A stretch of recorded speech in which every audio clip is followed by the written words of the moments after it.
August 9 ହେଉଛି ऐतिहासिक भारत छाड़ आंदोलन दिवस क्रांति दिवस। तेबे आज देशव्यापी कॉर्पोरेट भारत छाड़ आह्वान दि जाइछि।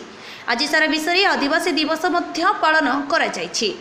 17-9 अगस्ट 2024 एसकेएम तरफ आहूत कॉर्पोरेट संस्था भारत छाड़ दिवस भाव में पालन करने अवसर भारत विश्व वाणिज्य संस्था WTO कृषि जनित चुक्ति बाहरी आसवा दरकार एवं देशर कृषि उत्पादन और कृषि उत्पादर वाणिज्य क्षेत्र में कौन बहुजातीय कॉर्पोरेशन MNC अनुप्रवेश न करने जो दाबी करिछि एही परिप्रेक्षी में दाबीगुड़िक मध्य चाषी समस्त फसल सरकारी संग्रह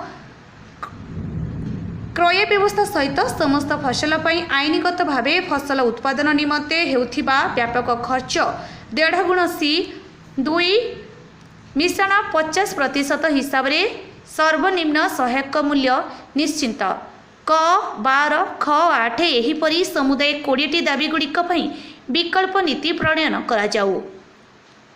तेबे यही अवसर में संयुक्त कृषक मोर्चा पुरी जिला समन्वय कमिटी पक्षर पुरी सहर मोचीसाही छकरू एक रैली बाहरी कचेरी छक पर्यंत जाइथिला।